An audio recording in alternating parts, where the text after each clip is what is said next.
우리 함께 은혜 받을 말씀 사도행전 말씀인데 우리 사도행전 11장 오늘 좀 본문이 길지요.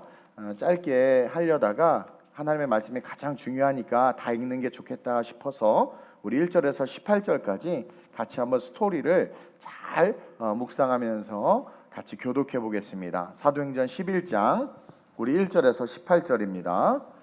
유대에 있는 사도들과 형제들이 이방인들도 하나님의 말씀을 받았다 함을 들었더니 베드로가 예루살렘에 올라갔을 때에 할례자들이 비난하여 이르되 내가 무할례자의 집에 들어가 함께 먹었다 하니 베드로가 그들에게 이 일을 차례로 설명하여 이르되 내가 요빠 시에서 기도할 때에 황홀한 중에 환상을 보니 큰 보자기 같은 그릇이 내 귀에 매어 하늘로부터 내리어 내 앞까지 드리워지거늘 이것을 주목하여 보니 땅에 네 발 가진 것과 들짐승과 기는 것과 공중에 나는 것들이 보이더라. 또 들으니 소리 있어 내게 이르되 베드로야 일어나 잡아먹으라 하거늘 내가 이르되 주님 그럴 수 없나이다. 속되거나 깨끗하지 아니한 것은 결코 내 입에 들어간 일이 없나이다 하니 또 하늘로부터 두 번째 소리 있어 내게 이르되 하나님이 깨끗하게 하신 것을 내가 속되다 하지 말라 하더라. 이런 일이 세 번 있은 후에 모든 것이 다시 하늘로 끌려 올라가더라. 마침 세 사람이 내가 유숙한 집 앞에 서 있으니 가이사랴에서 내게로 보낸 사람이라.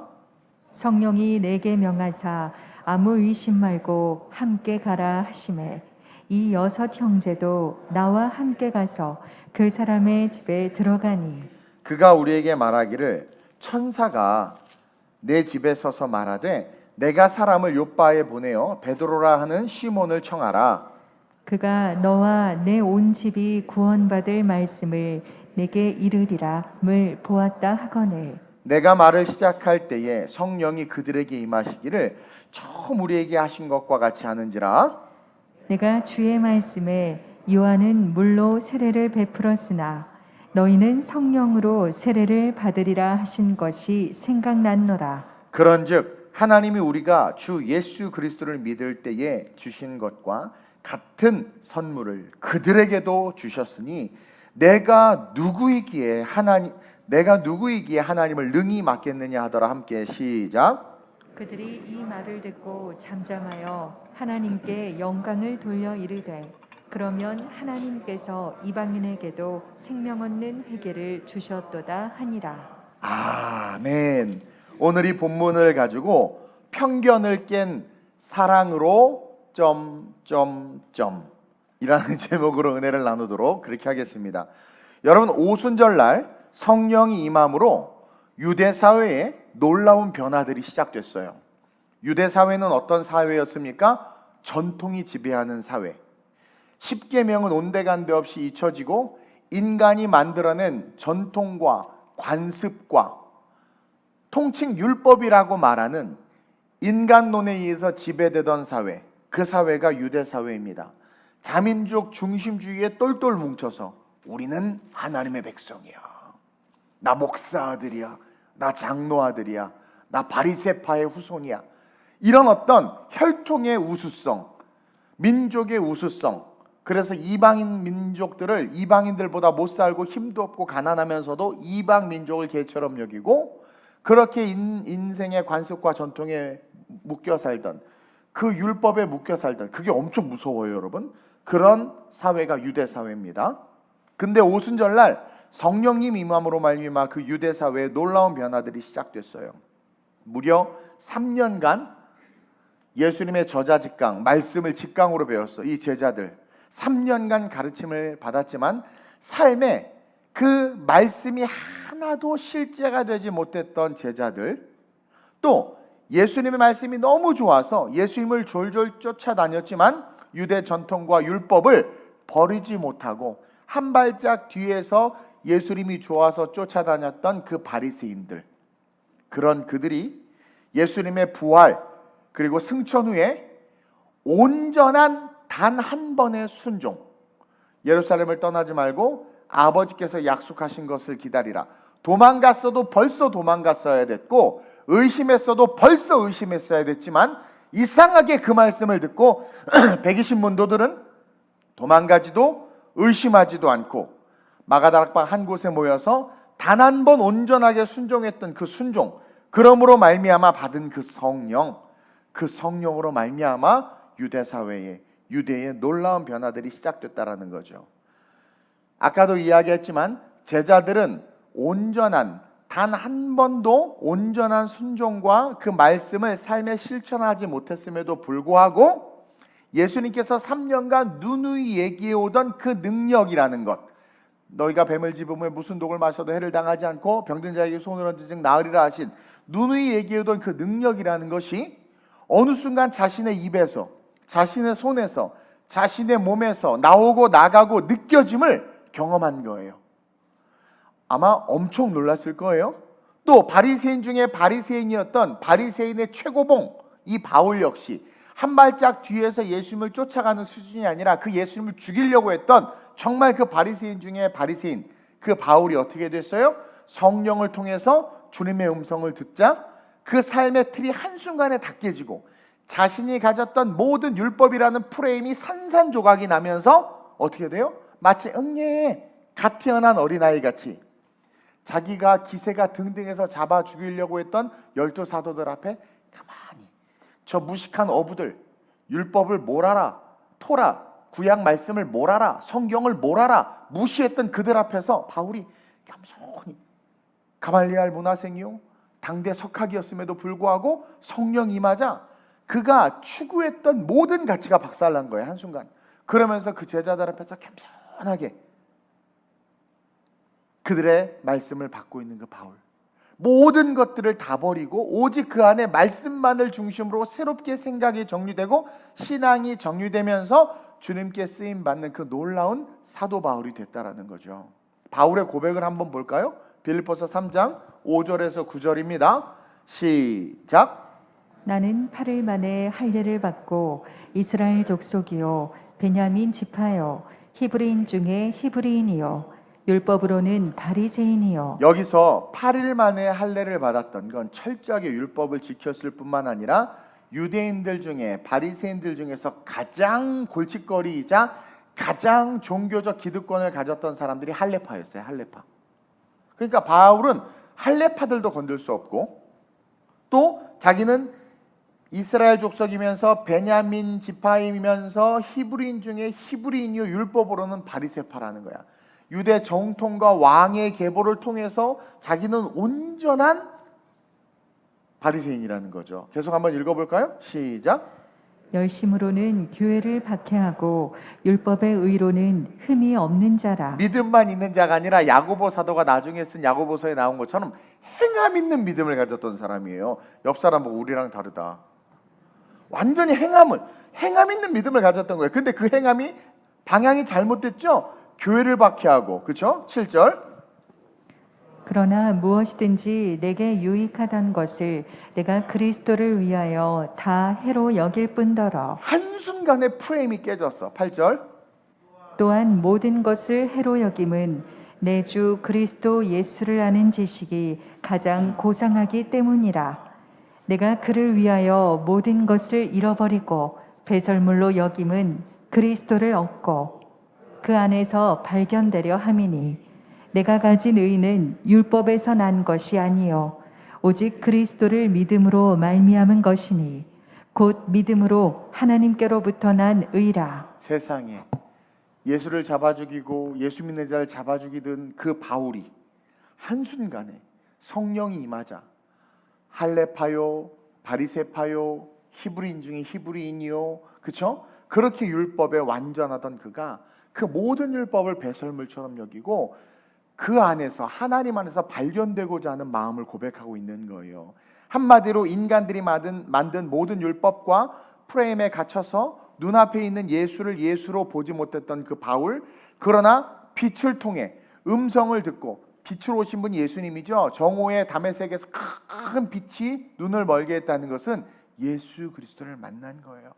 그리고 음성을 듣고 비늘이 씌어졌다. 그 눈꺼풀의 비늘이 벗겨지면서 7절에 자신에게 유익하던 모든 것을 그리스도를 위하여 해로 여긴다. 자신에게 유익한 혈통, 자신에게 유익한 디그리, 학위, 자신에게 유익했던 모든 인간관계, 자신에게 유익했던 그 모든 유대의 전통들을 해로 여겨. 왜? 그리스도를 위하여. 그러면서 8절에 오직 내 주 그리스도 예수를 아는 지식이 가장 고상하기 때문에, 가장 고상한 지식이 뭐예요, 여러분들? 여러분들의 가장 고상한 지식이 뭡니까? 바울처럼 그렇게 위대한 자도 자기가 아는 그 가장 고상한 지식을 뭐라고 지금 고백하고 있어요? 그리스도 예수를 아는 거. 오늘날로 따지면 말씀을 아는 거.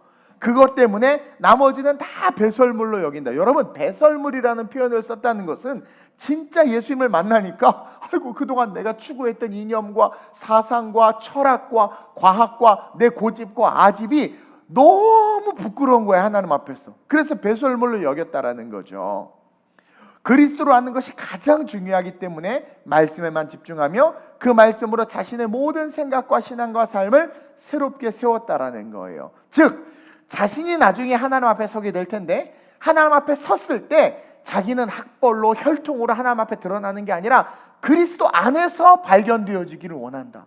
이거 뭐예요? 진짜 구원받기를 원한다. 그리스도 안에서 발견되어지기를 원한다라는 그 간절한 마음으로 평생을 공부하고 평생을 추구했던 이상과 가치와 신념과 세속적 영광과 부귀와 명예를 한순간 말씀 앞에 다 내려놓고 변화되었다고 바울 스스로가 자기의 입으로 간증하고 있다라는 거예요. 3년간 예수님을 쫓아다니면서 능력을 드러내기는커녕 계집여종 앞에서 예수님을 부인하고 유대 병정들이 예수님 잡으러 온다고 하니까 예수님을 배와 그물을 버리고 아버지를 버리고 쫓았던 예수님을 그 몽둥이가 무서워서 버리고 예수님을 버리고 다 도망갔던 그 제자들이 어떻게 됐어요? 오순절에 성령이 임하니까 어떻게 됩니까? 한순간에 밖에서 죽음을 두려워하지 않고 거꾸로 십자가에 달려 죽고 가죽이 벗겨서 죽어도 예수님을 찬양하고 있는 그들로 바뀌었다라는 거예요. 유대 사회에 놀라운 지각 변동이 일어나고 있다라는 거죠. 오순절날 성령이 임함으로 말미암아 세상이 뒤흔들리는 놀라운 변화 역사가 시작된 거예요. 오늘 본문도 마찬가지입니다. 베드로가 최초의 이방인에게 복음을 전한 사건이 오늘 본문의 사건이에요. 최초의 이방인에게 모든 민족으로 제자를 삼으라고 했는데 유대 지방에서는 이제 복음이 편마해졌어. 예루살렘 교회가 세워지고 3,000명, 5,000명이 뒤집어지면서 성도들이 늘어나기 시작하면서 이제 하나님이 이방인에게 복음을 전하기를 원했던 거예요. 유대인들끼리 구제하고 서로 사랑하고 예루살렘 교회의 사랑이 충만하고 서로를 덜보고 믿는 사람들이 똘똘 뭉쳐서 하나가 된 거죠. 말씀 안에 그 사랑이 충만해지자 하나님이 베드로에게 환상을 보여주면서 이방인에게 가게 했고 고넬료의 집에 들어가서 복음을 전했는데 고넬료의 집에 성령이 임하면서 그들이 뒤집어지자 어떻게 돼요?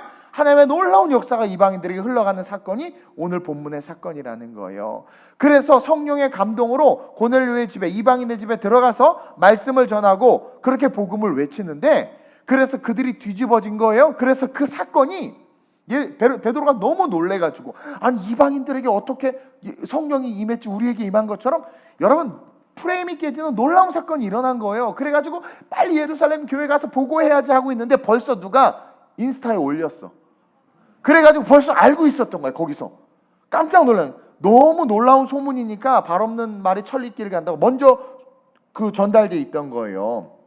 그래가지고 갔는데 보니까 오늘 본문 보세요. 유대에 있는 사도들과 형제들이, 사도들은 12사도들, 형제들은 예루살렘 교회 교인들, 성도들이 이방인들도 하나님의 말씀을 받았다함을 들은 거예요. 벌써 베드로가 보고하러 왔던. 그래서 2절에 베드로가 예루살렘에 올라갔을 때에 할례자들이 바로 베드로가 보고도 안 했는데 할례자들, 제가 아까 그랬죠. 제일 무서운 파가 할례파야. 이 할례자들이 예루살렘 그 베드로를 어떻게 해요? 비난하더라. 사도들과 성도들은 가만히 있었어. 여기서 우리가 분별해야 돼. 사도들과 성도들은 가만히 있었는데 헷갈리고 있었고 할례파들은 율법에 성령이 임했음에도 불구하고 성령의 충만을 받지 못해서 아직도 전통과 율법이 중요한 거야. 그래서 아니 할례부터 주든가, 할례도 받지 않고 지금 성령을 받고, 아니 베드로 너 왜 이방인에게 복음을 전해? 그러면서 아주 신랄하게 비난하고 있는 거예요. 그러면서 2절 3절에 베드로가 예루살렘에 올라갔을 때 할례자들이 비난하여 이르되 네가 무할례자의 집에 들어가 함께 먹었다? 프레임에 갇혀있죠? 너 어떻게 그럴 수 있어?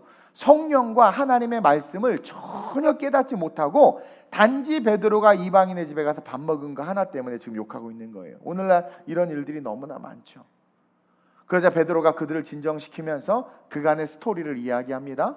사실 할례자들은 예수를 믿고 예루살렘 교회의 교인이 됐지만 할례라는 의식에 너무 집착한 나머지 무할례자들을 처벌하고 그들에 대해 우월의식을 가진 자들로 성경이 이야기하고 있다는 거예요. 예수님이 강조한 침례가 더 중요한데 구약의 모세의 할례를 더 중요시 여기고 있다는 거예요. 구약은 예수님 오심으로 말미암아 다 완성됐는데도 불구하고 아직도 이러한 자들을 오늘날 쉽게 말해서 노골적인 편견을 가진 자들이다. 그래서 이 할례파는 할례자들은 노골적 편견을 가진 자들의 대명사예요. 근데 문제는 이들이 단순하게 베드로가 이방인과 식사하고 말씀을 나눈 것에 대해서 문제만을 제기한 것이 아니라 비난했다고 이야기해요. 이 비난이라는 단어는요, 그냥 단순하게 문제를 제기하는 수준을 넘어서 정죄한 거고, 끝장을 보겠다 너 집요하게 그냥 그 사람을 물어뜯고 안 놓는 것을 비난했다라고 표현을 하고 있는 거예요. 그러자 베드로가 정중하게 그 스토리를 쭉 이야기해요. 5절에 보니까 기도할 때에 환상을 봤습니다.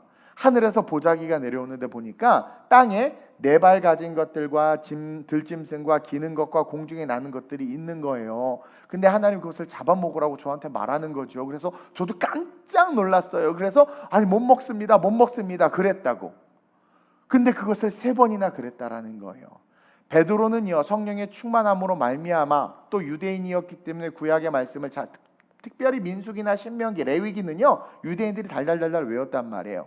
근데 보자기 안에 보니까 레위기 11장에 등장하는 모든 먹지 말아야 되는 부정한 짐승이 있는 거예요. 집에 가서 레위기 11장을 읽어보시면서 얼마나 우리가 부정한 것을 많이 먹고 있는지 한번 보세요. 심지어 뱀까지 먹고 있죠.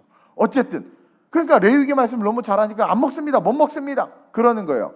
베드로 8절 고백을 한번 볼까요? 오늘 본문 8절 시작. 내가 이르되 주님 그럴 수 없나이다. 속되거나 깨끗하지 아니한 것은 결코 내 입에 들어간 일이 없나이다 하니. 자, 베드로도 어떤 프레임을 하나 갖고 있었던 거예요. 물론 말씀에 근간한 프레임이지만 이 말씀이 예수와 소통하지 못하고 있었던 거죠. 즉 율법을 잘 지키고 살았다고 자기가 고백하는, 저 율법 잘 지켰어요. 그리고 하나님의 율법은 절대로 어길 수 없어요. 이렇게 이야기하는 거예요. 근데 연거푸 3번 완전하게 물어보시고 완전하게 베드로에게 대답을 요구하시는 거예요. 그러면서 잡아먹으라는 거야. 그리고 9절에 이렇게 말씀하시죠. 시작. 또 하늘로부터 2번째 소리 있어 내게 이르되 하나님이 깨끗하게 하신 것을 내가 속되다고 하지 말라 하더라. 자, 분명히 레위기 11장에서 부정하다고 말하고 이스라엘 백성들이 지금까지도 수천 년 동안 그 짐승들을 먹지 않았단 말이에요. 근데 오순절날 성령이 임하고 나서 예루살렘 교회의 사랑이 충만해졌고 구제가 충만해졌고 물질도 충만해졌어요. 예루살렘 교회가 준비가 됐어요. 그들의 사랑이 넘쳐나기 시작했어요. 성도 안에서. 그러던 어느 날 베드로가 기도하고, 어떤 목사님들은 기도하다가 졸았다고 하는데 황홀경이라고 하는데 좋은 거 아니에요. 그냥 재밌게 설교하려고 그런 거지. 베드로는요 예수님처럼 습관을 투자 기도한 거죠. 기도할 때 환상을 본 거예요. 근데 재밌는 건 하나님이 깨끗하게 하신 것을 네가 속되다고 하지 말라. 그러니까 베드로는 이해가 안 되는 거야. 언제 깨끗하게 하셨지? 하나님이 언제 깨끗하게 하셨지? 여러분, 이 짐승들은 율법에 먹지 말라고 한 부정한 짐승인데 하나님은 이 짐승을 스스로 깨끗하게 했다고 말하는 거예요.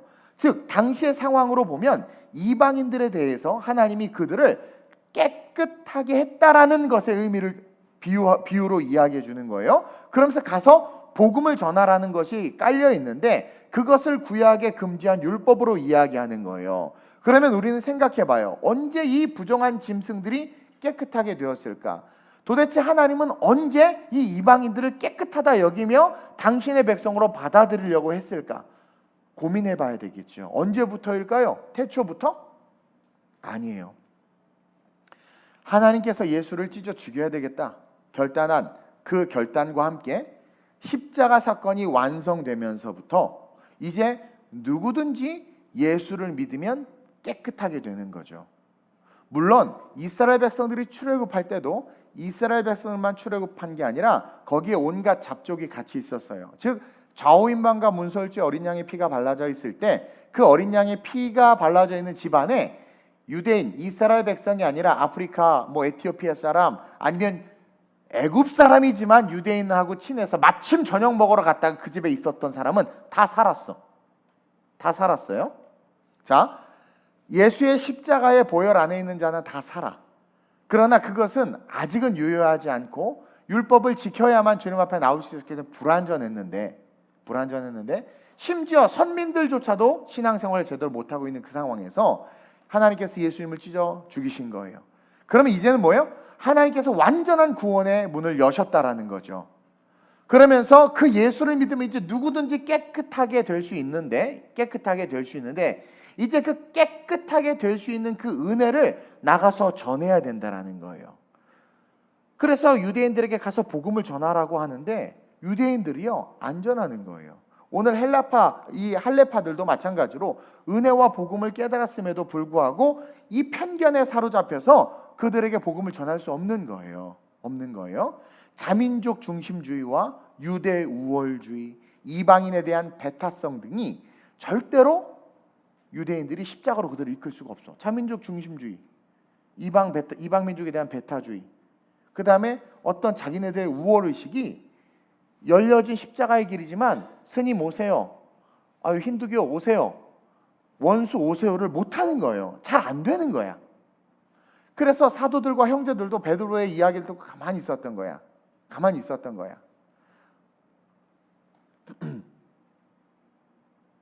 사실 그들이요 충만한 사랑 속에 서로 은혜 속에 있었기 때문에 가만히 있었지, 서로가 서로를 하나 되지 못한 상황에서 다툼이 있는 상황에서만 이런 사건이 터졌으면 지금 할레파 정도 되니까 나섰지, 만약에 사랑하지 않은 상태였으면 어떻게 됐어요? 온갖 사람들이 들고 일어나서 이야기했을 거라는 거야. 그러니까 저는 우리 하나님 얼마나 지혜로우신가, 그러면서 쭉 시리즈로 지금 주일 설교 말씀 여러분들이 들어야 돼요. 단편적으로 듣는 게 아니라. 그래가지고 하나님께서 어떻게 하셨냐면 성령을 보내주신 거예요. 십자가 사건을 완성시켜 놓고 성령을 보내주신 거예요. 그래서 지각 변동을 일으킨 거예요. 그래서 십자가의 은혜와 성령을 받은 유대인들, 그것이 합쳐질 때 비로소 그들이 자신과 이웃을 깨끗하게 하신 하나님에게로 자기도 들어가고 이방인들도 데려갈 수 있는 자들이 된 거라는 거예요. 즉 하나님께서 그들에게 성령을 주심으로 그 성령이 그들을 하나 되게 하고 서로 사랑하게 하며 그 사랑으로 이제 모든 프레임이 깨지는 거죠. 여러분, 지금 우리가 하다못해 교육에 대해서 이야기할 때도 같은 성도들이지만 교육에 대해서 다 다른 가치를 가지고 이야기하고 있단 말이에요. 근데 성령 안에서, 십자가 안에서, 그리스도 안에서 말씀으로 하나가 먼저가 되면 어떤 교육을 이야기할 때 그 교육의 중심이 말씀이기 때문에, 그리고 또 그 서로가 집사님, 권사님, 장로님 사랑하기 때문에 그것이 자연스럽게 하나가 되고, 그리고 다른 생각을 가진 사람들을 판단하고 정죄하는 게 아니라 어떻게 끄집어 올 수 있단 말이에요. 근데 그렇지 않으면 어떻게 돼요? 고린도 교회처럼 다 찢어지는 거야. 난 바울파다, 난 아볼로파다, 난 누구파다 다 찢어지는 거예요. 그래서 하나님이 십자가의 사랑을 경험한 12사도들과 성령의 충만함을 경험한 12사도들, 그들의 복음과 그들의 안수와 예배를 통해서 성령을 경험한 그 초대교회의 성도들, 그들에게 어떻게 하나요? 이 놀라운 사건을 드러내심으로 말미암아 그들이 가진 율법과 유대 전통을 깨고 개처럼 여기는 이방인을 내 몸과 같이 진짜 사랑할 수 있도록, 진짜 내 몸과 같이 사랑할 수 있도록 하신 거란 말이에요. 그래서 에베소서 4장 3절 말씀처럼 시작. 평안에 매는 줄로 성령이 하나 되게 하신 것을 힘써 지키라. 성령이 어떻게 하셨대요? 하나 되게 하신 것. 뭘로? 평안에 매는 줄로. 그래서 우리가 사랑과 십자가와 성령으로 똘똘 뭉쳐서 하나 되고, 동시에 우리 성도들끼리, 교인들끼리, 크리스찬들끼리 먼저 서로 사랑할 때 이 힘이 진짜 선교할 수 있고, 이 힘이 진짜 죄인을 품을 수 있고, 이 힘이 진짜 주님을 향한, 주님이 영혼을 얼마나 사랑하시는지에 대한 간절한 마음이 일어나서 진짜 어떻게 하는 거예요? 원수까지도 끌어안을 수 있다는 거죠. 칼 들고 오는 사람을 안아줄 수 있다라는 거죠. 여기서 절대 우리가 잊지 말아야 하는 건 사도들이 성령을 받고 서로 하나가 된 상태에서 평안으로 하나가 되게 하신 그 성령으로 하나가 된 상태에서 이런 일이 일어났다라는 거예요. 근데 그 성령이 임했는데도 불구하고 지금 할례파들이 보세요. 그나마 가장 유대 전통과 율법에 끝까지 묶여 있었던 이 할례파, 할례 받은 자와 받지 않은 자를 막 비난하고 받은 것에 대한 우월감을 갖고 있는 이 사람, 이렇게 비난하는데 만약 성령이 하나 되게 하심과 사랑하게 하심이 없으며 이방인들에게 복음이 전파됐다 했을 때 어떻게 됐어요? 난리 났을 거라는 거예요. 예수님이 죄인과 창기와 밥 먹은 것 때문에 바리새인들이 열받아 했던 걸 생각해 보세요. 그 여러분 엄청난 프레임이란 말이에요, 유대 사회에. 그래서 하나님께서 그것을 깨기 위해서 단계적으로 일해 나가셨다라는 거죠. 그리고 베드로도 절대 성령을 받지 않았으면 이방인의 집에 들어가지 못했어요. 바울은요, 베드로가 고넬료의 집에 들어가는 것을 주저하고 두려워해서 밤에 몰래 들어간 것을 힐난하고 정죄했어요. 너 어떻게 그럴 수 있어? 너 어떻게 그럴 수 있어? 그만큼 베드로임에도 불구하고 자기가 고넬료 집에 들어가는 게 막 민망한 거야. 민망한 거야. 그래요. 저 노래방 간 적이 있었어요. 근데요, 노래방 들어가기가 쉽지가 않아. 목사 돼서 한 번도 안 갔어요? 전도사 돼서 한 번도 안 갔어. 신학생일 때 갔어요. 근데 보세요. 가서 뭐 딴 것도 한 거 아니야. 찬송가 불렀어. 제일 여러분들이 꼴배기 싫어하는 사람이죠. 근데 보세요. 그것도 쭈삣쭈삣 되는 판인데, 몰라요. 요즘 뭐 대놓고 막 가더라고요. 뭐 대놓고 술 마시고 대놓고 노래방 가고 뭐 하는데, 그것도 쭈삣쭈삣 되는 판인데 유대 문화를 생각해 보라는 거예요. 근데 이방인의 집에 들어가. 그것도 가장 존경받는 사도가. 여러분들 제가 룸사롱 들어가는 거 보면 어떻게 하시겠어요? 에? 그것보다 더 심각한 거였어. 더 심각한 거였어. 돌 맞아 죽어야 되는 거야. 그래 베드로도 떨었단 말이에요. 성령 충만했음에도. 그런 문화. 그러니까 바울이 나중에 그걸 정죄했단 말이에요. 그러면 그것처럼 그렇게 힘든 상황이었지만 성령의 인도하심을 받아. 그러니까 사실은 베드로에게 너 이방인의 집에 가라 그랬으면 아마 못 갔을 거예요. 근데 시청각 교육을 시켰잖아. 구약에 그걸 왜 보여줬을까? 저는 묵상했을 때 베드로에게 이미 성령 충만한데, 아무리 성령 충만해도 아무리 교회 다녀도 우리는 다 우리의 전통의 사고와 프레임을 갖고 있는 거야.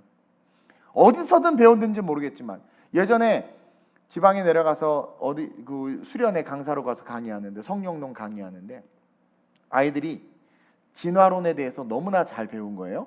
그러니까 창조론에 대해서 얘기해도 교회니까 창조론으로 얘기하지 진화론이야. 그러니까 정신 분열되겠어요, 애들이. 교회의 모습과 세상의 모습 사이에서. 이게 쉽지 않아요.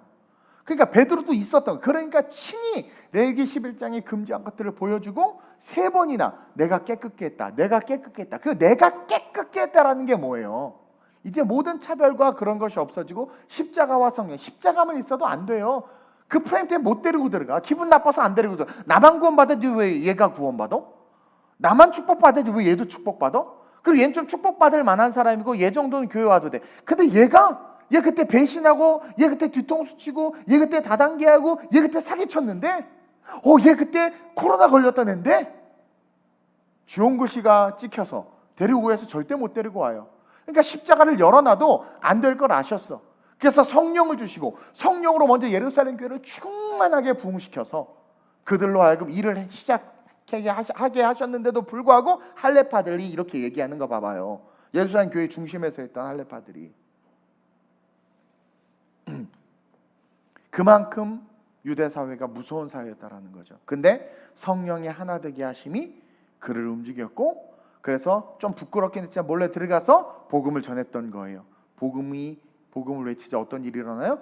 그들이 오순절날 사도들에게 성령 받은 그대로 차별이 없이 고넬료의 집에 오순절날 성령 받은 것과 똑같이, 만약에 12사도들 120문도들 얼마나 특별해, 수제자들이잖아. 그들에게 내린 것과 고넬료 이방인 집에 내린 게 다르면 유대인들은 좀 만족했을지도 모르겠어.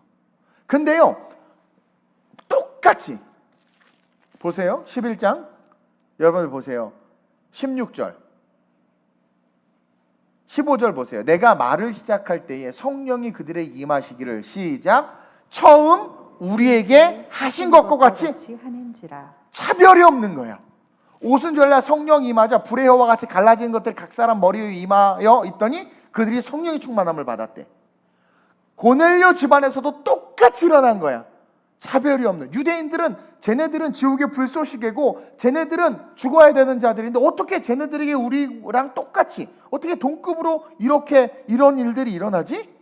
놀란 거예요. 놀란. 그러니까 베드로가 너무 놀래가지고 17절에 뭐라고 고백해요? 17절에 내가 누구이기에 하나님을 능히 맡겠느냐. 그들에게 보고하는 거예요. 아니 우리 오순절날 마가다락방에 성령이 있던 것처럼 거기 똑같이 그들에게 임했는데 그거 하나님이 주신 거 아니야. 근데 내가 어떻게 하나님을 맡겠느냐. 그러면서 그들에게 보고하는 거예요. 자신의 전통을 깨고 자존심을 깨고 수천 년간 이어져 오던 문화를 버린 거죠. 그걸 깨버린 거예요, 하나님께서. 그리고 그 이야기를 듣고 있던 사도들과 형제들, 그리고 그 형제들 속에 있던 할례파들까지도 나중에는 한 목소리로, 그 할례파들까지도 마지막에 한 목소리. 만약에 할례파가 8알이었고 그냥 사도들과 형제들이 2알이었으면 2분 오열됐을 거야. 근데 다행히 사도들과 형제들이 8알이었고 할례파가 2알이었던 것 같아. 그러니까 수그러들었지. 그러면서 그 이야기를 똑같이 했다고 하니까 할례파들도 내가 하나님이 한 것을 어떻게 막지? 그런 거예요. 그러면서 18절 시작. 그들이 이 말을 듣고 잠잠하여 하나님께 영광을 돌려 이르되 그러면 하나님께서 이방인에게도 생명 얻는 회개를 주셨도다 하니라. 아멘. 그러니까 제가 지난주에 설교했죠. 생각의 신앙이 아니라 이들이 말씀의 신앙 고백을 하죠. 생각으로는 이방인은 그러면 안 돼. 이방인들에게 어떻게 우리랑 똑같이? 그들은 개인데 돼지인데 어떻게? 그런 생각에서 뭐예요? 오늘 18절에 이 말을 듣고 잠잠하여 할례파까지도 잠잠해져서 하나님께 영광을 돌리며 이르되 그러면 하나님께서 이방인에게도 생명 얻는 회개를 주셨도다. 구원하셨도다. 그러니까 생각의 신앙이 아니라 말씀의 신앙으로 이들이 바뀐 거야. 할례파들까지도. 따라서 우리는 편견을 깬 사랑으로 세상을 품기 위해선 철저하게 하나님의 권위인 이 성경을, 이 말씀을 인정해야 돼. 그래서 여러분들 가장 권위를 두는 것이 성경이어야 합니다. 세상의 인문학 서적이나 철학 서적이나 어떤 그 한 시대 뭐 르네상스주의나 무슨 어떤 그런 것이 아니라 우리가 가장 권위를 둬야 하는 것은 이 성경이고 이 말씀의 권위를. 그러잖아요. 하나님이 하신 일을 내가 어찌 맡겠느냐. 하나님이 말씀하신 것에 대해서 내가 어찌 토를 달겠느냐. 권위를 말씀에 딱 두니까 어떻게 돼요? 예루살렘 교회가 완전히 하나가 되는 거죠. 그러면서 안디옥 교회가 생기고 에베소 교회가 생기고 계속해서 성도들이 부흥해서 흩어져 나갔지. 만약에 그러지 않았으면 나만 잘 살고 우리 교회만 잘 살고 우리끼리만 잘 되는 이런 아주 이기적이고 배타적인 교회가 됐을 거라는 거죠. 물론 나중에 성령을 잃어버리자 그렇게 돼버렸죠. 교회가. 회개해야지. 인간의 이성과 철학, 노력과 인간의 사랑은 여러분 한계를 만나요. 인간의 이성이나 철학이나 인간의 노력이나 인간의 사랑은요 어느 순간 한계를 만나요. 한계. 그러나 성령의 힘은 한계가 없어요. 하나님이 주신 힘으로 사랑해야 멈추지 않을 수 있어요. 인간적으로 사랑하잖아요. 나 뒤통수 때리고 하면 싫어. 빵 안 주고 떡 안 줘. 그리고 내가 가진 걸로 저 사람을 조종하려고 해. 그러나 성령의 힘으로 사랑하잖아요. 그러려고 해도 이렇게 된단 말이에요. 그래서 제가 우리끼리 먼저 성령으로 하나 돼야 된다. 이걸 지지난주에 강조한 거예요. 하나님이 예루살렘 교회를 그렇게 다스렸던 것처럼. 그래서 12사도들은 그 사랑으로 기꺼이 순교를 감당했잖아요. 어디 가서 죽었어? 다 이방인들 때문에 죽었어. 그들을 사랑했고 그들에게 복음을 전했고 심지어 어떻게 돼? 그들을 위해서 죽을 수까지 있었다라는 거죠. 그거 여러분들 십자가와 성령이 하나 되지 못하는 사람은 절대 못해요. 우리는 많은 전통과 틀과 프레임을 가지고 있죠. 하다못해 돌잔치, 하다못해 장례식, 그런 많은 틀과 프레임, 유교적, 불교적, 전통이 관습이 돼서 문화가 돼서 우리의 DNA 속으로 흘러 들어와 있단 말이에요. 그러다 보니까 말씀과 부딪히는 게 너무나 많아. 근데 우리는 도의를 이야기하고 사람을 이야기하고 인간을 이야기하면서 어느 순간 말씀의 권위를 내려놔 부지부식간에 할례파가 되어 있는 거죠. 근데 그런 전통과 틀이나 프레임은요, 사람의 말이나 행동, 그런 어떤 세상의 교육은요, 그 뭐 세상의 것으로 바꿀 수가 없어. 그런 것들은 교육으로 바뀌어지지 않아요. 어느 정도는 가능할지 모르지만, 그래서 우리는 말씀을 배워야 되는 거예요. 말씀을 잘 배우고 그 말씀을 듣고 익혀 그 말씀이 말씀하시는 대로 우리의 틀을 깨고 나와야 돼요. 그래야 진짜 이웃을 사랑하고 이방인을 사랑하며 죄인을 사랑할 수 있는 거예요. 왜 제가 이 말씀을 드리느냐? 우리 교회는 선교하는 교회고 땅끝까지 이르러 이방인들을 사랑해야 되는데, 그들을 품어야 되는데, 그들에게 물질을 흘려보내고 우리의 시간을 흘려보내고 주님 오시는 그날까지 그 일을 감당해야 되는데, 이 말씀의 권위를 두지 않고 프레임이 깨지지 않고 하나가 되지 않으면 선교 못해요. 하다못해 유럽 선교한다고 할 때 벌써 나눠져. 무슨 유럽의 선교를 해? 그 잘 사는 나라에. 저 욕 많이 먹었어요. 유럽 선교한다고. 말씀에 묶여있지 않으니까, 또 그곳에서 선교의 모습이 어떻게 되는지를 알려고 하지 않은 상태에서 단지 유럽이라는 이유로, 제가 뉴욕에 교회 세운다 가니까 하여튼 목사님은 뉴욕 좋아해, 영어도 못하면서. 말씀이 말씀하시는 것과 선교의 그 깊은 의미를 깨닫기도 전에 이방인의 집에 들어갔어 라고 단정해버리는 거죠. 그러나 말씀의 권위를 둔 자들, 그래서 순종했을 뿐인데 성령을 받아서 그 성령으로 충만한 자들은 아직은 그래도 이해가 안 되고 너무나 전통과 관습이 크니까 머뭇머뭇될지라도 뭐예요? 대적하지는 않지. 사도들과 형제들처럼 할례파가 안 되지. 그리고 정말 하나님께서 하셨던 하나님의 역사를 보고 들으니까 어떻게 돼요? 우리가 하나님이 하신 일 어떻게 막으리요? 그러면서 그들에게도 구원이 있도다. 그러면서부터 예루살렘 교회가 이방인을 위해서 모든 것을 쏟아놓기 시작하는 거예요, 여러분. 만약에 이거 없이 이방인들에서 뭐 합시다 했으면 절대 안 움직였죠. 그러면서 둘째로, 편견을 깬 사랑으로 우리는 이웃과 세상을 품어야 합니다.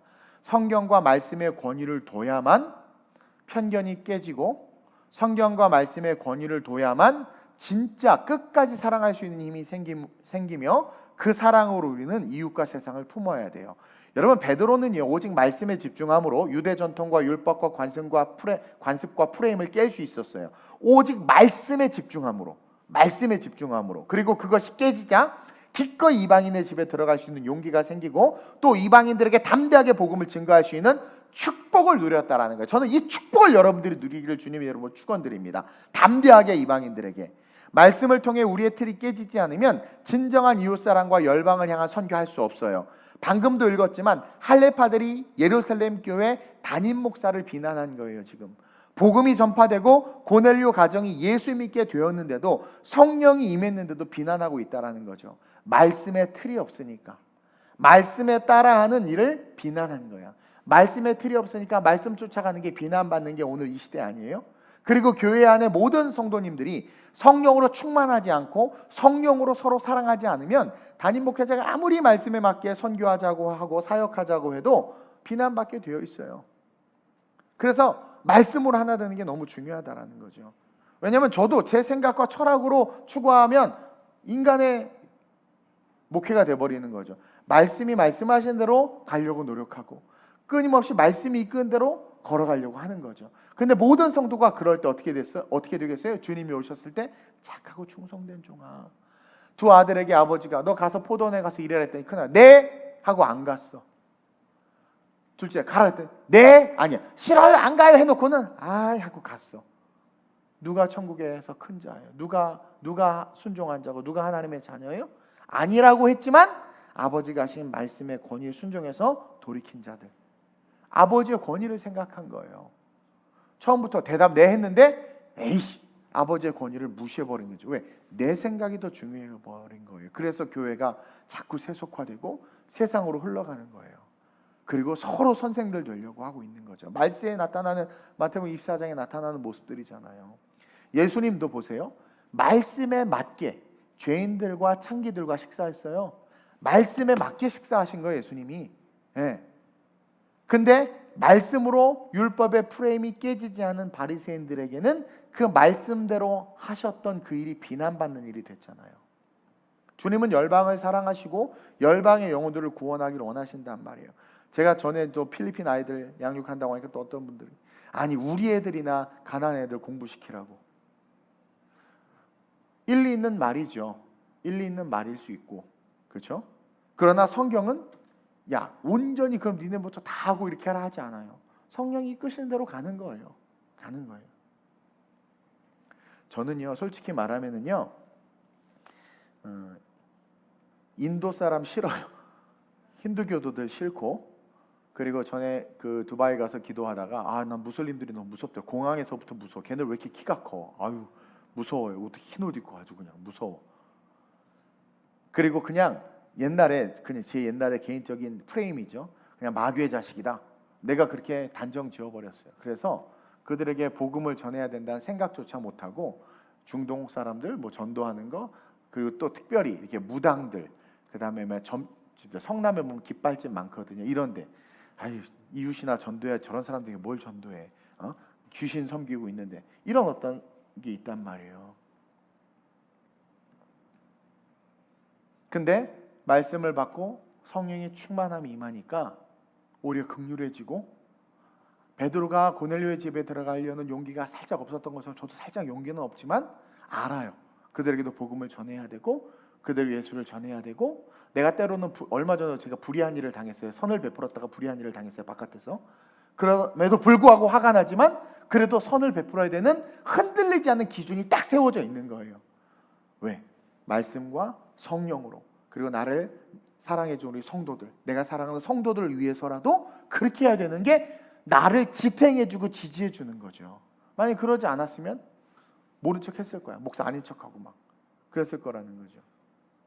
근데 말씀으로 내 틀이 깨지고 내 프레임이 깨지고 그들을 보니까 그들 역시 구원이 필요한 정말 불쌍한 영혼이고 긍휼한 영혼이구나라는 게 정말 내 안에서 뜨거운 눈물과 함께 올라오는 거예요. 저 아프리카 싫어요. 아프리카 애들 싫어요. 무서워요. 막 아우 싫어요. 지저분한 거 같고 깨끗하지도 않은 거 같고 막 싫어요. 근데 제가 왜 아프리카 가서 죽겠다고 말해요? 성령께서 제 마음에 주시는 감동대로 고백하는 거예요. 예전에는 그런 마음이 없었는데. 마가복음 16장 15절 한번 볼까요? 시작. 또 이르시되 너희는 온 천하에 다니며 만민에게 복음을 전파하라. 성경은 분명히 그렇게 이야기하고 있잖아요. 마지막에 온 천하에 다니며 만민에게 복음을 전파하라. 그 온 천하에 있는 사람들을 말씀의 기준 없이는 절대 사랑할 수 없기 때문에 우리 주님은 이렇게 자신의 이 땅에서 사역을 마치면서 온 천하에 다니며 만민에게 복음을 증거하라 선포해놓고 선언해놓고 성령을 주시고 이 스토리를 통해서 유대의 그 못된 전통과 관습과 율법주의를 타파해 버리신 거죠. 그래서 우리는 우리의 편견을 말씀을 통해서 깨부수고 나와서 온 천하에 다니며 만민에게 복음을 증거하는, 이웃과 세상을 사랑하며 구원하는 주님의 진짜 제자들이 되어야 된다. 겉으로만 사랑하는 사람들 너무 많거든요. 그런 사람들 말고 진짜. 그러면서 마지막으로 시작. 성령의 능력을 사모해야 합니다. 마지막으로 성령의 능력을 사모해야 돼. 성령님은 베드로에게 환상을 보여줌과 동시에 고넬료에게도 나타나셔서 역사하셨어요. 베드로에게는 환상으로 율법에 금한 것을 잡아먹으라 했고, 고넬료에게는 환상으로 요바에 가서 베드로를 청해라. 놀라운 역사 아니야? 그러니까 주님은 지금도 이방인들에게 역사하고 있는 거예요. 한국교회 우리에게도 역사하시고, 근데 둘 다 성령에 순종하고 말씀에 순종하니까 만나게 되고 그 만남을 통해서 기적이 일어나는 거죠. 편견을 깨고 세상을 품은 그리스도인들에게는 반드시 성령의 역사가 나타나요. 편견을 깬 사랑으로 남편과 자녀를, 편견을 깬 사랑으로 이웃과 원수들을, 편견을 깬 사랑으로 질병과 삶의 문제를 향해서 우리가 외칠 때, 그리고 기도할 때, 그리고 복음을 전할 때, 선포할 때 여러분 반드시 역사가 나타납니다. 주님의 사랑이 얼마나 위대한지를 우리는 기억하면서 편견을 깬 진짜 사랑으로 성령의 능력과 함께 세상을 변화시키는 그런 아름다운 우리의 모든 성도들이 되어야 될 줄로 믿습니다. 이 이후에 11장 보세요. 베드로가 예루살렘 교회에 보고했어요. 그랬더니 놀라운 일들이 일어나죠. 그러면서 어떤 일이 일어나요? 안디옥 교회가 생기고 13장에 바나바와 사울이 파송받고, 그렇죠? 그러면서 계속해서 이때부터 놀라운 성령의 역사가 계속 시작돼요. 계속 어디를 향해서? 이방인들을 향해서. 만약에 이 사건이 없었다면 아마 이방인들을 향해서 누가 과연 용감하게 복음을 들고 나갔을까? 누가 죄인을 사랑하고 누가 원수를 사랑할 수 있었을까? 우리는 한번 스스로에게 고민해 봐야 된다는 질문을 던져봐야 된다는 거죠. 오늘 이 말씀을 통해서 우리가 한번 이 시간 합심으로 전심으로 기도하기를 원합니다. 편견을 깬 사랑, 그 사랑이 우리 안에 있어야 돼요. 그럴 때 세상은 진짜 예수를 보게 됩니다. 사실 여러분들 이렇게 좀 편애하고 판단하고 그러잖아요. 저도 목사인데 그런 게 있어요. 근데 그러다가 말씀을 딱 생각하면 품어야지. 사기치려고 오는 거 알지만 사기 당하라는 게 아니에요. 정죄하고 욕하기 전에 그들을 긍휼히 여기는 마음이 어디서부터 생기겠냐라는 거예요. 여러분, 사랑을 받아봐야 사랑할 수 있어요. 사랑을 받아봐야 사랑할 수 있고, 섬김을 받아봐야 섬길 수 있어요. 교회 안에서 집사님과 권사님들에게 사랑을 받아본 자들이, 그런 청년들이 세상에서 사랑할 수 있어요. 복음으로. 집에서 사랑받는 거랑 달라요. 근데 교회 왔더니 권사님들끼리 맨날 참기름 팔면서 싸워. 그런 모습 본 성도들이 밖에 나가서 교회 오라고 전도할 수 있을까요? 복음을 전할 수 있을까요? 그러니까 우리가 얼마나 부족하냔 말이에요. 그래서 예수님은 그 사랑 안에 거하게 하심으로 성령의 하나 되게 하시는 그 끈으로를 묶어주시고, 그리고 준비되었을 때 살짝 이방인에게로 베드로를 보내서, 최고의 사도를 보내서, 거기서 비난이 일어났지만 결국 그것을 수습하시고, 어떻게 돼요? 갑자기 뚝이 터지면서 복음의 사랑의 강물이 확 세상을 흘러간 것 같이 그렇게 흘러가는. 그래서 선교는요, 전도는요, 그냥 하늘에 상급 쌓아야지. 선교는요, 여행 가야지. 나 외국 가볼래요. 가서 비전 받고 싶어요. 선교 가서 비전 받고 하나님 만나고 싶어요. 그래서 가는 거 아니에요. 물론 단기 선교에서 그런 은혜가 있지만 그게 목적이 아니라는 거죠. 여기 이제 아파트 새로 입주하는데 우리 전사님 막 준비 열심히 하고 있어요. 과연 얼마만큼 마음이 있냐라는 거죠. 그러니까 우리 안에 그런 은혜와 경험과, 어떤 분이 아팠는데 목사님 기도해 주셔서 너무 감사하고 저를 위해서 기도해 주신 분들에서 너무 고마워요. 그 사랑을 경험한 거야. 그랬더니 그분이 자기 친구, 믿지 않는 친구가 아프니까 어떻게 돼요? 자기가 받은 사랑에서 그렇게 기도하는 거야. 그래서 제가 우리가 먼저 사랑해야 된다고 말한 거예요. 우리가 사랑하지도 하나 되지도 못한 상태에서 섣불리 이방인들에게 나가면 분명히 얘기했죠. 영적 전쟁이라고. 공중권세 잡은 자, 어둠의 세력들이 그런 우리를 놓치지 않고 잡아먹는단 말이에요. 근데 우리가 끈끈한 사랑과 하나 돼서 나가게 되면 어떻게 돼요? 세상이 못 이겨. 그리고 결국 그들을 십자가 안으로 끄집어 올 수 있다는 거죠. 하나님, 오늘 말씀과 함께 내가 편견을 깨길 원합니다. 하나님은 그 유대주의, 율법주의, 유대 전통을 깨는 게 쉽지 않음을 아셔서 하나님이 그것을 깨기 위해서 최고의 사도와 이방인을 연결시켜서 그것을 깨고 그들을 살리셨습니다. 하나님, 나 역시 이 편견을 깨기 위해서 말씀에, 성경에 권위를 두는 신앙의 태도를 갖게 하여 주옵소서. 세상과 미디어와 철학과 이성과 과학과 이런 것들이 내 어떤 기준과 프레임이 되는 게 아니라 성경 앞에서 다 깨부시고 바울처럼 모든 것을 배설물로 여기고 오직 말씀의 권위에 순종하며 레위기 11장에 그 부정한 음식을 잡아먹으라고 할 때 아닌 것 같은데 라는 내 프레임을 깨고 잡아먹는 하나님의 말씀에 순종하는, 그래서 진짜 이웃사랑하고 세상을 사랑하는, 그리고 그 사랑으로 세상을 향해 나갔을 때 내가 성령으로 말미암아 능력이 나타나는, 병든 자에게 손을 얹어 기도할 때 나음이 있고 내가 외침으로 말미암아 믿지 않는 자들에게 복음이 들어가고 그 삶이 뒤집어지는 역사가 나타나는 그 능력의 삶이 될 수 있게 해달라고, 나를 붙잡아 달라고, 모든 편견을 깨고 말씀 속으로 들어갈 수 있게 해달라고 우리 주님을 한번 부르고 합심으로 전심으로 기도합니다. 주여! 할렐루야. 좋으신 아버지 하나님, 지금 한국 교회가 많이 찢어져 있습니다. 교회 안에서도 서로가 서로를 판단하고 비난하고 정죄합니다. 온라인이냐 오프라인이냐를 가지고 서로 싸우고 다툽니다. 마스크를 썼느냐 쓰지 않았느냐, 방역을 어떻게 하느냐 여러 모양으로 일본 오열되어 있고, 정치적인 문제로도 다툼이 있고, 경제적인 문제로도 견해가 다르고, 서로 끊임없이 싸우고 다툽니다. 이러한 가운데 어떻게 복음이 증거될 수 있겠습니까? 하나님, 우리 크리스찬들은 먼저 우리의 모든 편견을 깨고 말씀 안에서 말씀의 권위를 두고 그 말씀 속에 들어가 말씀의 기준을 가지고 세상 가운데 일어서야 될 줄로 믿습니다.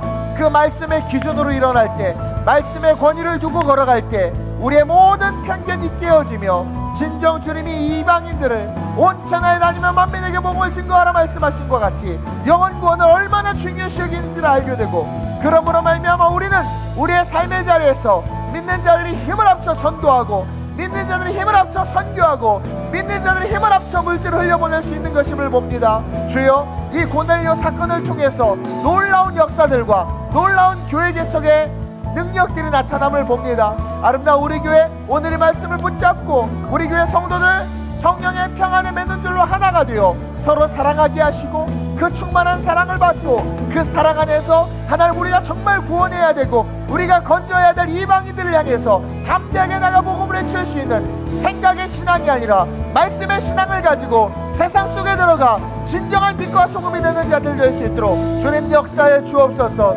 그러므로 말미암아 우리의 삶에 성령의 능력이 나타나고, 그러므로 말미암아 우리가 갈 때에 마귀가 한 길로 왔다 일곱 길로 떠나가며, 그러므로 말미암아 우리가 병든 자에게 손을 얹은 그 나음을 받고, 사업장에 가서 기도할 때 축복이 임하며, 자녀들을 위하여 안수할 때 지혜와 지식과 성령의 충만함이 임하고, 아름다운 우리 교회뿐만 아니라 우리 모든 성도의 삶이 상대하게 되는 역사가 있을 줄로 믿습니다. 하나님, 편견을 깬 사랑으로 세상을 향해 나아가는 자들 되게 하여 주옵소서. 편견을 깬 사랑으로 세상을 품고 세상을 섬기는 자들 되게 하여 주옵소서.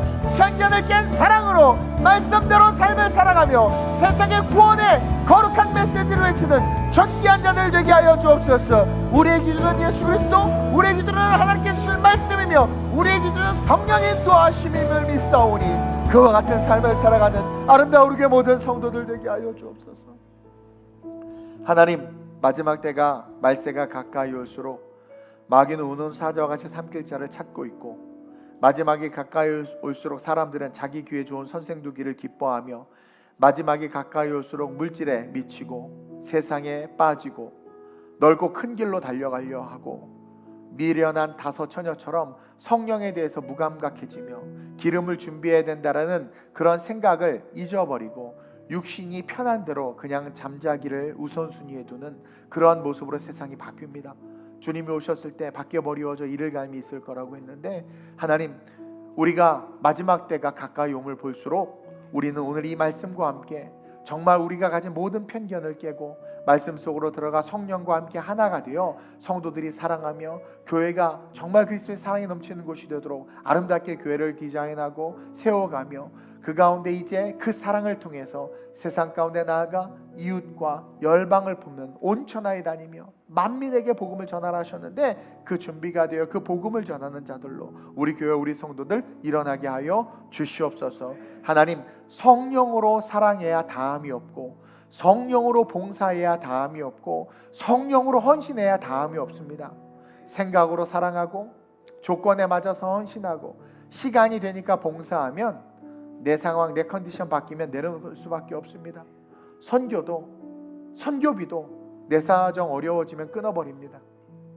그러나 성령으로 하면 내 사정이 어려워도 지속되어져야 되는 게 흘려보내는 물질이며, 내 사정이 어려워져도 교회 나와 봉사하는 게 성령의 충만한 자들이 할 수 있는 삶임을 봅니다. 그것이 능력이고 그것이 역사이며 그것을 통해서 하나님은 일하십니다.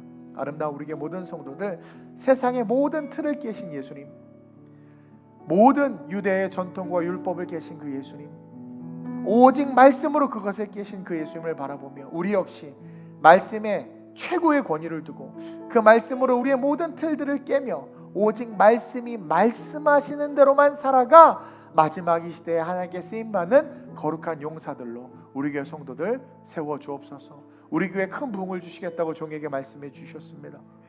이를 위해서 우리는 온전한 말씀 속에 거해야 합니다. 말씀 쫓아가면 마귀 새끼들이 한 길로 왔다 일곱 길로 떠나갈 수밖에 없고, 말씀 쫓아가면 황무지에도 시내가 흐르고 꽃이 필 수 있습니다. 사람 쫓아가면 그 사람 컨디션에 따라, 그 사람 상황에 따라 교회가 휘청휘청되고 세상이 휘청휘청됩니다. 오직 말씀 쫓아가는 교회 되게 하시고, 말씀의 반석 위에 바로 선 교회로 아름다운 우리 교회와 우리 성도들 굳건히 서게 하여 주옵소서. 그러므로 말미암아 선교의 목적으로 세워진 이 교회, 다시 이제 백신과 함께 또 코로나가 소강되면서 선교의 문이 열릴 텐데, 다시 한번 그 선교를 향해서 힘있게 일어나 주님께 칭찬받는 교회로 서게 하시고, 정말 말씀의 가치를 쫓아 삶을 삶으로 말미암아 살아가는 삶이 기쁨이 넘치는 인생들 될 수 있도록 우리 모든 성도들에게 복 주시옵소서. 감사함을 드리며 좋으신 예수님의 이름으로 축복하며 간절히 기도드립니다. 아멘.